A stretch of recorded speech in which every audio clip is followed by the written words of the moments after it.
So we are here today at l'Oasis de la Longue Vie in Givardon, France, avec Sister Chodron. She's a Tibetan Buddhist nun of the Kagyu lineage since 2016.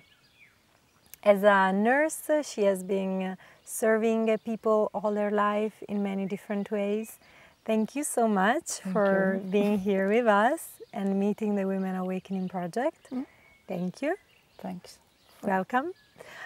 I will be reading the questions in French because I don't know French so well. So pardon me if French is not perfect. Pardon, I don't speak French, English. Ok. Comment avez-vous connu le bouddhisme?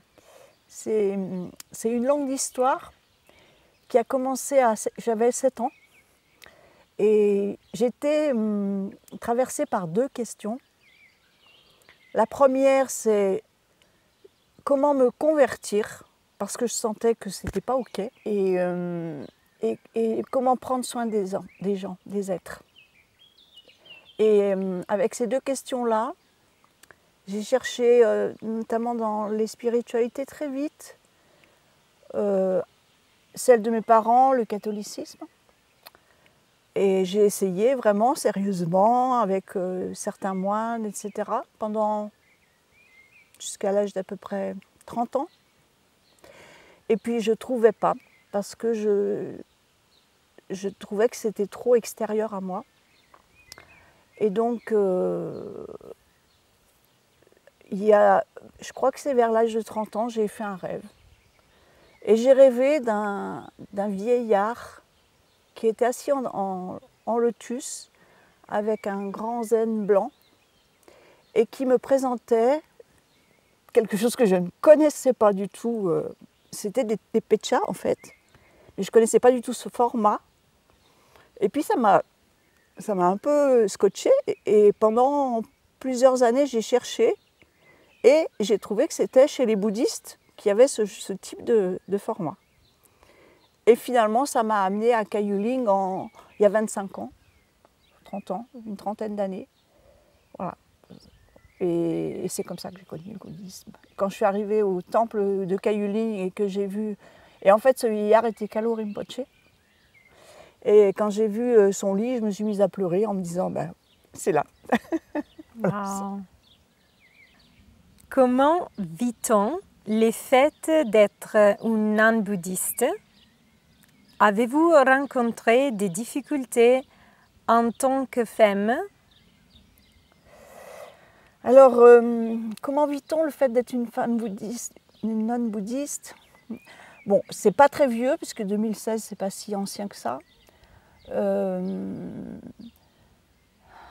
pense que déjà en France, une nonne bouddhiste, c'est pas courant. Yeah. Et donc, on n'a pas tellement de lieux où être nonne bouddhiste. Et en fait, ma première expérience était dans un monastère. Et comment dire? En fait, c'était l'activité qui ne me convenait pas. Parce que après avoir travaillé très longtemps comme infirmière, je ne pouvais plus faire une activité d'accueil et j'ai beaucoup aussi accueilli. Donc je ne pouvais plus faire cette activité-là dans ce monastère et donc je suis partie en disant je veux accompagner des personnes en fin de vie et il se trouve que j'ai dû accompagner mon fils en fin de vie pendant 1 an et ça m'a fait dire que j'avais raison. Et puis après, je suis venue ici parce que je trouvais que tout était réuni, à la fois le dharma, la fin de vie, les personnes et que je pouvais avoir une place ici en tant que nonne. Et voilà. Et maintenant, j'ai peut-être un autre projet en vue. Mais pour répondre à ta question, c'est à la fois simple pour moi parce que j'ai jamais remis en cause cet engagement, mais c'est un peu compliqué de trouver le bon lieu. Pour les femmes.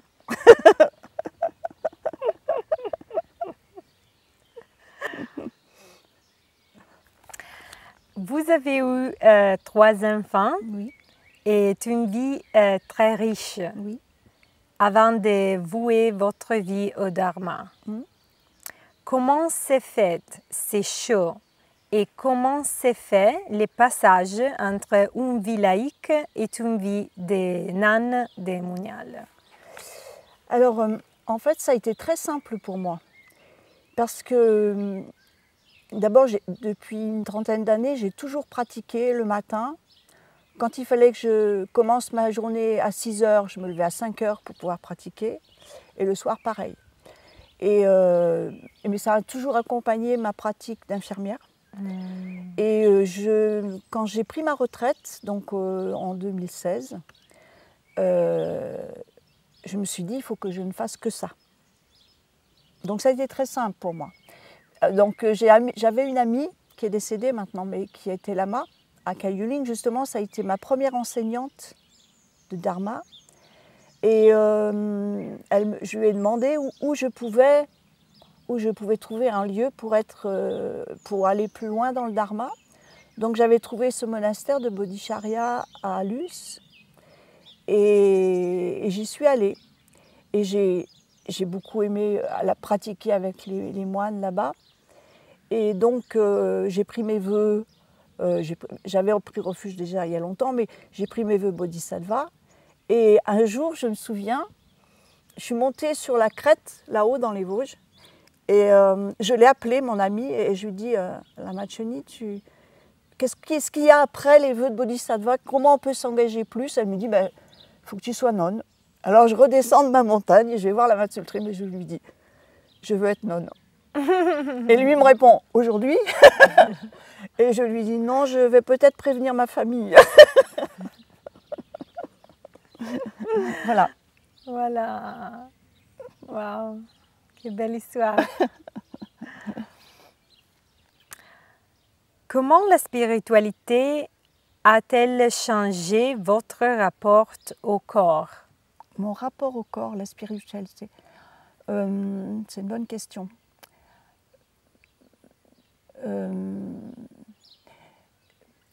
En fait, pour moi, c'était évident que la spiritualité devait passer par le corps. Et pourquoi je suis partie enfin, j'ai quitté ces spiritualités qui étaient très, très intellectuelles pour moi, parce qu'une infirmière, elle a besoin de toucher, elle a besoin de ressentir les choses. Et pour moi, ça a été très important de trouver une spiritualité qui passe par mon corps et notamment par les types de yoga qu'on trouve dans la spiritualité, le bouddhiste. Et voilà. Et ça, c'était important. Est-ce que j'ai répondu à la question? Je ne suis pas sûre. Oui. Et aussi, je voudrais... comment la spiritualité a-t-elle changé votre rapport au corps comme femme? Comme femme, Mm. je ne sais pas parce que j'ai toujours été femme, alors je ne peux pas dire si c'est un homme, c'est pareil. Mais je pense qu'une femme n'a pas le même rapport au corps, déjà, initialement. Ne serait-ce parce qu'on fait des enfants, et puis en tant que femme, puis en tant qu'infirmière, donc il y a les deux choses. Mais je ne peux pas dire si c'est différent d'un homme ou pas, parce que je ne suis pas un homme, donc... Mais en tout cas, le bouddhisme a vraiment, comment dire, permis pour moi d'intégrer dans mon corps la spiritualité. Voilà. Ça répond mieux à la question. Oui. Ça, c'est très, très important. Et vous irez bientôt au Bhoutan Oui. pour recevoir les vœux complets. Oui. Pouvez-vous nous expliquer pour quelles raisons vous allez au Bhoutan et pourquoi est-ce important pour vous? Il y a plusieurs raisons. La première, c'est que moi, quand j'ai pris mes vœux de moniale, c'était pour avoir l'ordination complète. À mon âge, j'ai quand même presque 70 ans, c'est pas à l'essai. Je ne suis pas à l'essai. Je veux vivre pleinement cet engagement. Donc ça, c'était la première chose. Et la deuxième chose importante, c'est que les femmes dans la lignée tibétaine n'ont pas accès à la pleine ordination.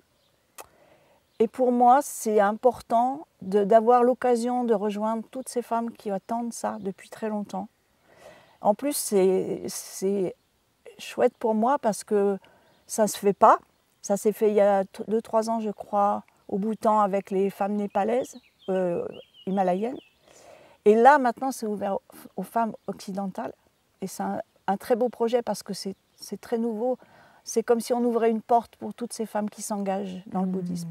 Et le Bouddha, quand il a donné l'ordination, c'était une pleine ordination. Donc je souhaite la pleine ordination. Avec des femmes. Il n'y a pas autre lieu. Si je pourrais prendre la pleine ordination, mais dans d'autres lignées. Ah, notamment les lignées zen, mais j'ai pas envie. Si je peux la prendre dans les lignées tibétaines, je la prendrai. En tout le monde, il n'y a pas autre lieu. Non. Wow. La chance. Hein. La chance. Ok. Moi, je suis vraiment heureuse pour toi, pour sa ordination. Merci. C'est important. Et pour moi, c'est important aussi pour me relier à toutes ces femmes qui cherchent à le faire aussi depuis si longtemps. Oui. Tu as dit que tu as accompagné personne dans la mort. Comment vivez-vous la relation à la mort?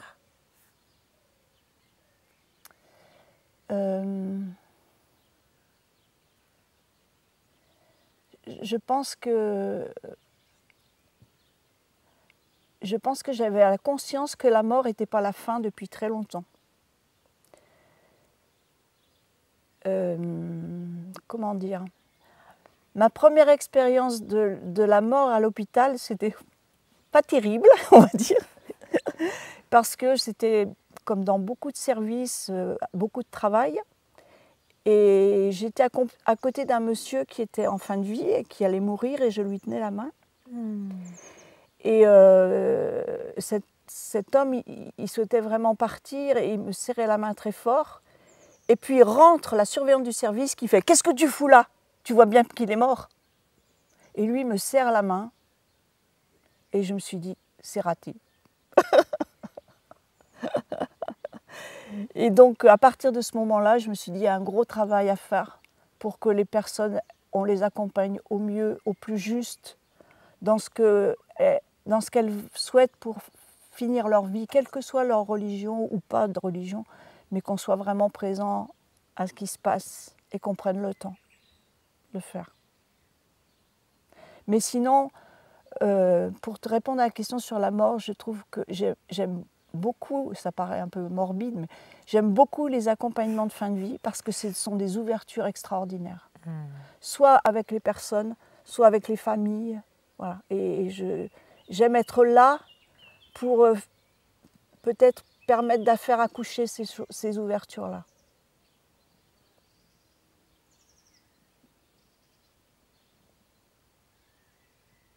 Et que pouvez-vous dire aux personnes qui ont peur de la mort? Ce que je peux dire, c'est que la mort et la vie, c'est les mêmes peurs. Et que c'est maintenant que ça se prépare. Pour aller vite, je dirais ça. Je pense que la mort et la vie, c'est la même chose, ça se continue. Les peurs qu'on a, c'est pas forcément de la mort, je ne sais pas. Mais en tout cas, ce sont les mêmes.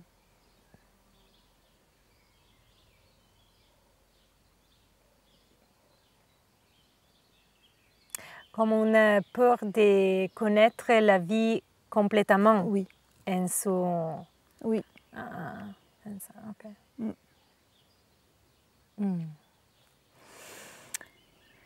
Et pouvez-vous nous en dire plus sur l'Oasis de Longue Vie? Alors l'Oasis de Longue Vie, c'est un projet qui existe depuis 15-16 ans. Je ne suis pas la meilleure placée pour parler de l'Oasis de Longue Vie, mais en tout cas c'est un projet qui a été initié par un lama Sherab Namdrel, parce qu'il a vu qu'il manquait un endroit pour les personnes qui pratiquaient le bouddhisme et qui veulent le pratiquer jusqu'à la fin de leur vie terrestre, on va dire. Et donc du coup, il a cherché à structurer un lieu pour permettre de le faire, ce qui a donné l'Oasis de Longue Vie. Pour être rapide, c'est un peu ça. Et quels sont les projets que vous avez en vue pour l'avenir? Ton projet secret. Mon projet secret. Non, je pense que j'ai beaucoup cherché comment moi j'allais finir ma vie, cette vie terrestre, et qu'est-ce que j'avais encore à faire. Et maintenant, c'est très clair pour moi que d'abord, je veux me retirer un peu de l'activité.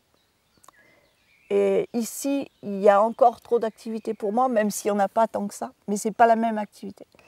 En tant que moniale, j'ai envie de pratiquer plus parce que j'ai 2 enseignants magnifiques et que je veux pratiquer plus ce qu'ils m'enseignent, donc avoir plus de temps. Et moi, je m'aperçois aussi qu'il faut que je puisse créer un lieu où il y ait des femmes qui, comme moi, ont pris leurs vœux sur le tard et qui ont des enfants, des petits-enfants, qui n'ont pas du tout envie de reprendre une activité et qui ont envie de se consacrer au Dharma complètement dans la paix. Et donc mon projet, c'est de créer un ermitage pour des femmes avec un petit groupe de femmes engagées, moniales, et aussi une possibilité d'accueillir des femmes qui souhaitent se poser et puis, moi je dis retaper. Ça veut dire en fait, le projet que j'ai eu en tant qu'infirmière aussi, c'était la ravigote, se reprendre pied dans leur vie. Voilà, reprendre pied dans leur vie. Et donc j'aimerais lier les deux. Voilà. Enfin, je vais le faire, hein, je suis sûre que je vais le faire. Oui, je suis sûre. C'est assez nouveau dans ma tête, c'est pour ça que... Voilà. C'est un beau projet. Et le nom, j'ai trouvé, c'est le refuge de Tara. Le refuge de Tara. Et c'est où Tara? C'est où Tara? Pour qui ne connaît pas Tara, c'est une femme qui est dans l'activité, qui a demandé à rester auprès des gens pour les aider à sortir du samsara. Donc c'est une femme. Et c'est aussi une belle preuve d'activité positive, on va dire, pour moi.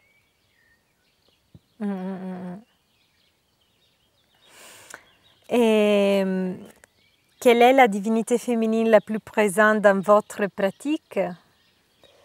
Machik Ladron.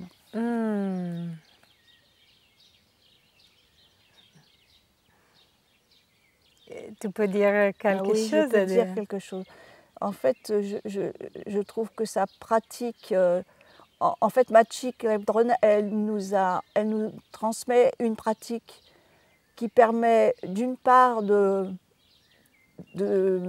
pas s'opposer à nos démons, entre guillemets, mais de faire l'inverse, de les nourrir pour qu'ils nous fassent moins peur, puisque tu parlais de la peur tout à l'heure, pour qu'ils nous fassent moins peur, et puis de couper avec notre ego, de penser que tout ce qui nous arrive, c'est à notre personne, à nous, à moi, Chodron, il m'arrive un truc, mais non, il t'arrive un truc, et voilà, ça passe, et c'est tout ce que tu produis dans ton esprit qui fait que tu t'y accroches.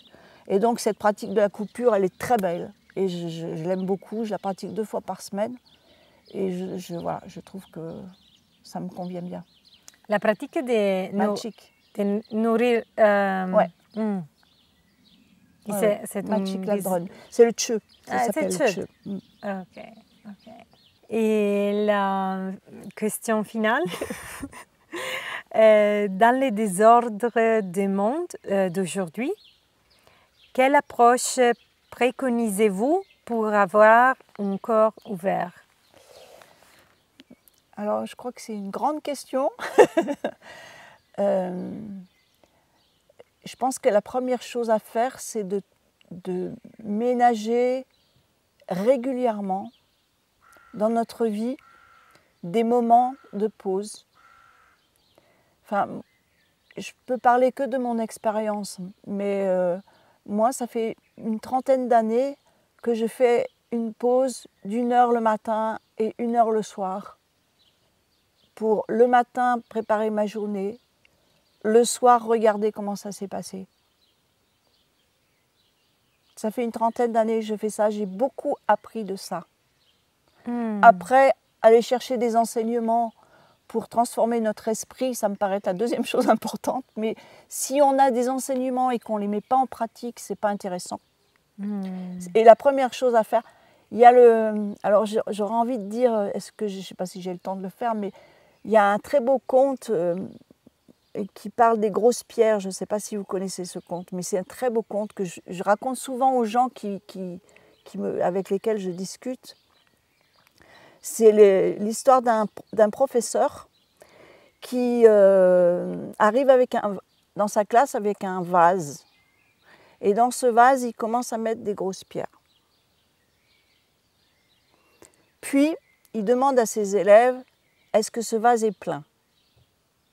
Et les élèves répondent oui.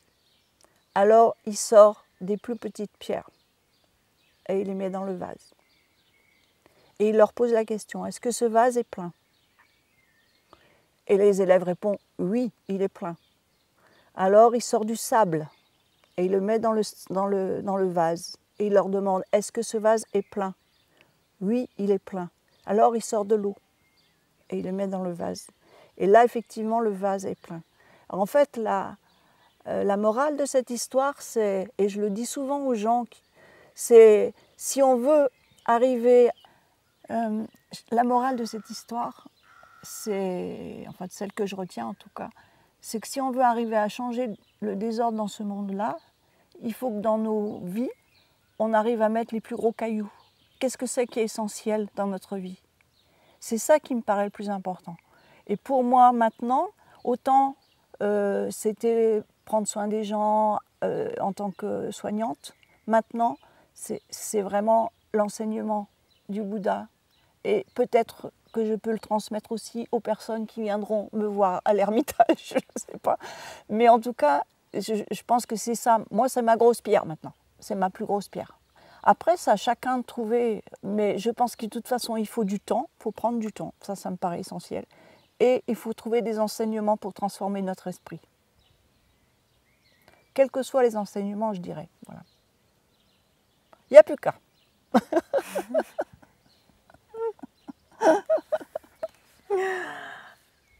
Thank you, sister. And if you want to know more about the Women Awakening Project and ways to support us, you find the link of the website below. Also, if you want to know more about Sister Children and L'Oasis de la Longue Vie, you find the Facebook page below. So thank you so much for being with us, and see you next time.